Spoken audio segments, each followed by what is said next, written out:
Hi guys, and welcome back.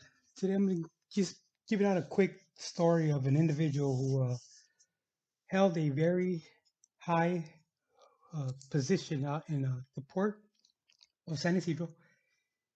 He was part of the intel team, and so you've got to have a higher security clearance to manage sensitive information, sensitive equipment.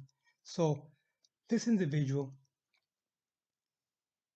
I can say, I not that I didn't care for him, but I just didn't like the way he presented himself and the way he made you know what he did down there and who he was. And that's fine. Yeah, he worked for it, he earned it. His background cleared enough to be a higher security clearance than others. That's fine. But when I first started working on that, I started noticing that he showed up to work with a small, I'm talking about very, very small brown paper bag to work daily.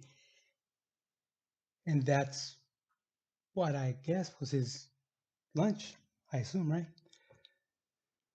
So, um, I don't know how I found out. I just didn't, I don't know, someone told me or whatever, or they made a comment, but he took two pieces of fruit daily to work, and that's all he ate throughout the day. And someone just said it in a comment or what was in the bag or whatever.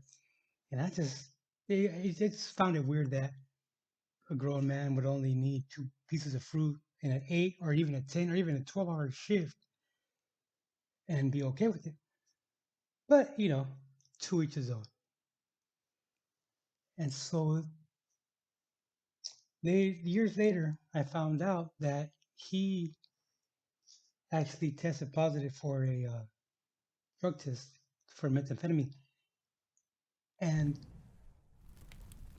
I don't have a problem because he's an adult and he can make his own decisions. And that's not my place to judge anybody. But don't come off arrogant to me. Don't come off like you're a better person because you got this higher position. And it's still just the way he presented himself, basically. And and he's gonna come out dirty in actual test for for doping or for alcohol. They test for alcohol down there too. So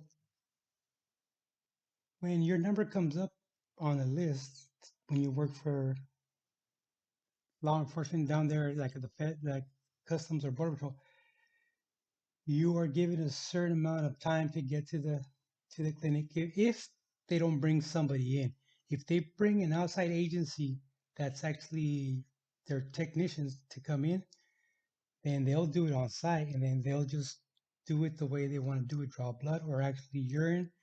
So so you have no choice like, oh, I couldn't get an appointment, I couldn't get that. No, they're very, very uh, how do you say, they're very proficient on that on drug testing, and they're very strict.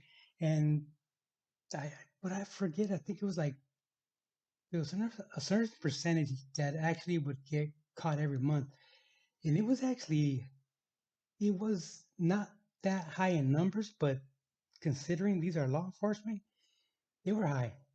So maybe like one person a month, something like that. That's, to me, that's high because that's still one person a month. Next month it's gonna be somebody else. Next month it's gonna be so that's the way I saw it. So that's that's just another short story there. And don't forget to like and subscribe.